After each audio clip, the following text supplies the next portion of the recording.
স্বামী ঘুমালে মাথায় হাত রেখে একটি আয়াত পড়লে স্বামী পাগলের মতো ভালোবাসবে।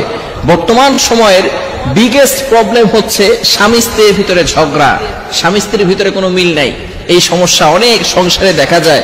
বিশেষ করে অনেক মা বোনেরা ফোন দিয়ে বলে, হুজুর আমার স্বামী আমার সাথে ভালো করে কথা বলে না, আমার স্বামী আগে অনেক ভালোবাসতো এখন আর ভালোবাসে না, অনেক স্বামী পরকীয়ায় লিপ্ত হয়ে যায়। এই সমস্ত যে সমস্ত স্বামীরা তাদের স্ত্রীকে ভালোবাসে না, স্ত্রীকে মহব্বত করে না, তাদেরকে বলছি ভালো করে শুনেন, আল্লাহ তাআলা স্ত্রীদের সাথে ভালো ব্যবহার করতে বলেছেন। আল্লাহ তাআলা পবিত্র কোরআনুল কারীমের ভিতরে নিজেই বলে দিয়েছেন। 4 নম্বর পারার 20 নম্বর পৃষ্ঠার 3 নম্বর লাইন সূরা নিসা-এর 19 নম্বর আয়াতে আল্লাহ তাআলা বলেন, ওয়াআশিরুহুন্না বিল মা'রুফ, you treat your wives well, তোমরা তোমাদের স্ত্রীদের সাথে ভালো ব্যবহার করো। স্ত্রীদের সাথে কখনো খারাপ ব্যবহার করা যাবে না। স্ত্রী হচ্ছে এমন একজন পারসন যে তার সবকিছু ছেড়ে দিয়ে তার প্রিয় বাবা, প্রিয় মা, প্রিয় ভাই, প্রিয় বোন, প্রিয় বালিশ, প্রিয় বিছানা সব ছেড়ে দিয়ে আপনি স্বামী, এই স্বামীকে ভালোবেসে সবকিছু ছেড়ে দিয়ে আপনার বাসায় চলে এসেছে। আপনি তাকে ভালোবেসে আপনার রাগটাকে একটু কন্ট্রোল করতে পারেন না? এজন্য স্বামী অবশ্যই স্ত্রীদের সাথে ভালো ব্যবহার করবে। অথবা কোনো স্ত্রী যদি তার স্বামীকে ভালো না বাসে এবং সে বিভিন্নভাবে অন্য পথে, বেঠিক পথে চলে যেতে চায়, তাহলে এই আমলটা আপনি করতে পারেন। আল্লাহ তাআলা এই কোরআনের ভিতরে সবকিছু দিয়ে দিয়েছেন।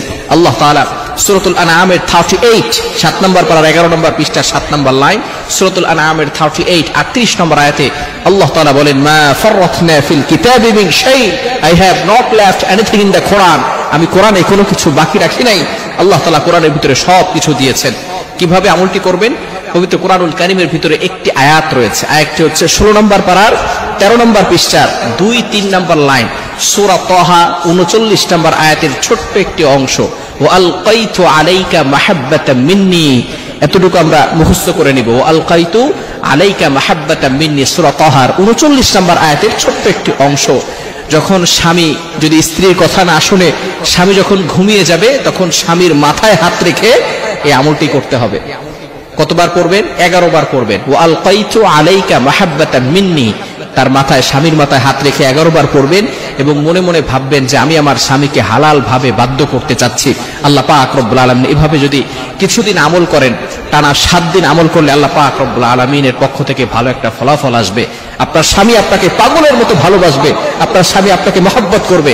কোন স্বামী যদি পরকীয়ায় লিপ্ত থাকে, হারাম অবৈধ রিলেশনে যদি কোনো স্বামী লিপ্ত থাকে, ইনলিগাল রিলেশনশিপ, যেটা বিবাহ বহির্ভূত সম্পর্ক, এই সম্পর্কে যদি কোনো স্বামী লিপ্ত থাকে, পরকীয়ায় লিপ্ত থাকে, তাহলে কোনো স্ত্রী যদি এভাবে আমল করে, স্বামীর মাথায় হাত রেখে 11 বার ও আলকাইতু আলাইকা মাহাব্বাতাম মিন্নি এই আমলটি করতে থাকে, আল্লাহ পাক রব্বুল আলামিন ওই যে পরকীয়ায় লিপ্ত আছে যে স্বামী স্ত্রীর সাথে, যেই নারীর সাথে, ওই নারীর ভালোবাসা তার থেকে দূরে সরে গিয়ে তার স্ত্রীর প্রতি তার ভালোবাসা চলে আসবে। এজন্য এই কোরআনের আমল অবশ্যই যদি আপনার ইয়াকিন থাকে, বিশ্বাস থাকে, আল্লাহ পাক রব্বুল আলামিন ফলাফল দিবেন। অবশ্যই আপনাকে নামাজ পড়তে হবে। যে সমস্ত স্ত্রীরা আমলটা করতে চান 5 ওয়াক্ত সালাত আদায় করবেন। এবং দ্বিতীয় নাম্বার শর্ত হচ্ছে ইয়াকিন থাকতে হবে, বিশ্বাস থাকতে হবে যে কোরআনের এই আয়াতের মাধ্যমে আল্লাহ পাক রব্বুল আলামিন আমার সংসারে শান্তির ব্যবস্থা করবেন এবং গুনাহকে ছেড়ে দিবেন, হারাম ভক্ষণ করা যাবে না। এই কয়েকটি শর্ত মেনে যদি আপনি আমলটি করতে পারেন, আল্লাহ পাক রব্বুল আলামিনের পক্ষ থেকে ফয়সালা আসবে, আপনার সংসারের ভিতরে সুখ শান্তি আল্লাহ তাআলা বৃদ্ধি করে দিবেন।